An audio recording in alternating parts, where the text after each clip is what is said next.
क्या आपको लगता है कि झूठ बोलने वाला इंसान आसानी से पकड़ा जा सकता है? शायद इतना आसान नहीं है, क्योंकि फिल्मों और सोशल मीडिया में दिखाई जाने वाली कई ऐसी बातें वास्तविक जीवन में सही नहीं होती। अगर कोई अपनी नाक छू ले या आपकी आंखों में कम देखे तो क्या इसका मतलब है कि वह झूठ बोल रहा है? जरूरी नहीं है। ऐसे कई व्यवहार तनाव, घबराहट या असहज महसूस करने की वजह से भी हो सकते हैं। असल गलती लोग तब करते हैं जब वे सिर्फ एक संकेत देखकर किसी को झूठा मान लेते हैं। साइकोलॉजी हमें सिखाती है कि किसी एक इशारे से निष्कर्ष नहीं निकाला जा सकता। आज की इस वीडियो में हम ऐसे 7 संकेतों की बात करेंगे जिन्हें लोग अक्सर झूठ की निशानी समझ लेते हैं, और जानेंगे कि साइकोलॉजी वास्तव में क्या कहती है। बहुत से लोग मानते हैं कि जो इंसान आंखों में देखकर बात नहीं करता वह जरूर झूठ बोल रहा होगा, लेकिन यह हमेशा सही नहीं होता। कुछ लोग शर्मीले होते हैं, कुछ लोग घबरा जाते हैं, और कुछ लोग अलग अलग संस्कृतियों या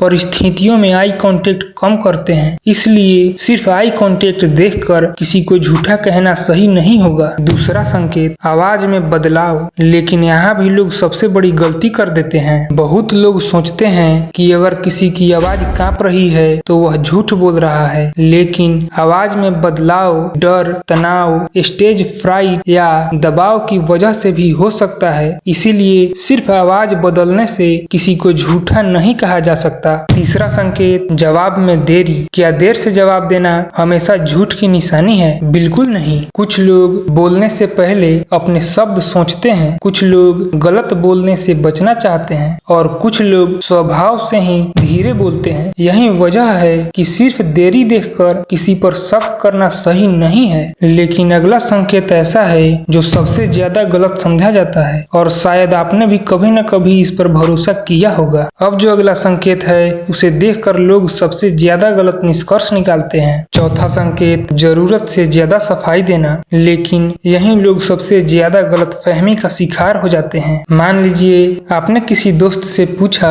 कि तुम देर से क्यों आए, और वह एक छोटी सी बात के लिए बहुत लंबी कहानी सुनाने लगे। क्या इसका मतलब वह झूठ बोल रहा है? जरूरी नहीं। कुछ लोग गलत समझे जाने के डर से ज्यादा विस्तार में बात करते हैं। पांचवा संकेत, कहानी बार बार बदलना। यह थोड़ा महत्वपूर्ण हो सकता है, लेकिन फिर भी सिर्फ इससे निष्कर्ष नहीं निकाला जा सकता। अगर कोई व्यक्ति हर बार अपनी कहानी का मुख्य हिस्सा बदल रहा है तो यह एक संकेत हो सकता है कि और ध्यान से सुनने की जरूरत है। लेकिन याद रखिए, याददाश्त की गलती या तनाव भी कहानी ला सकता है। अब तक हमने 5 संकेत देखे, लेकिन सबसे महत्वपूर्ण बात अभी बाकी है, क्योंकि आखिर में मैं बताऊंगा वह सबसे बड़ी गलती जो लगभग हर इंसान झूठ पहचानने की कोशिश में करता है। लेकिन सबसे बड़ा मिथ अभी बाकी है, और यही गलती सबसे ज्यादा लोग करते हैं। अब छठा संकेत, बॉडी लैंग्वेज। यही सबसे बड़ा मिथ छिपा है। सोशल मीडिया पर अक्सर कहा जाता है कि हाथ बांधकर बैठना या बार बार चेहरा छूना झूठ की निशानी है, लेकिन विज्ञान इतनी सरल कहानी नहीं बताता। कई बार लोग ठंड लगने,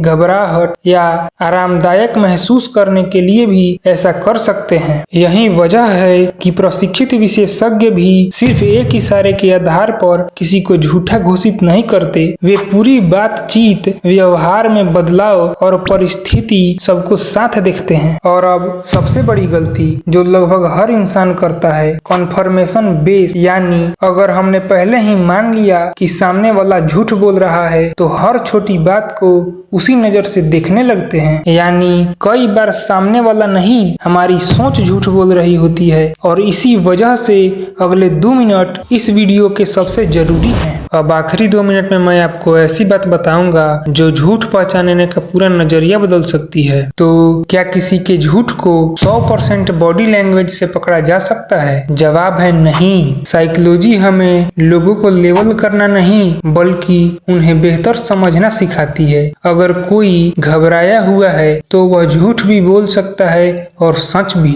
इसीलिए हमेशा पूरी परिस्थिति और कई संकेतों को साथ में देखें। याद रखिए, सच्ची समझ जल्दबाजी में फैसला लेने से नहीं, बल्कि सही सवाल पूछने से आती है और यही एक अच्छे ऑब्जर्वर की पहचान है। अगर आज की वीडियो आपको पसंद आई तो वीडियो को लाइक करें और चैनल को सब्सक्राइब कर लें, क्योंकि हर हफ्ते हम साइकोलॉजी, ह्यूमन बिहेवियर और सेल्फ ग्रोथ पर रिसर्च बेस्ड वीडियोस लेकर आते हैं।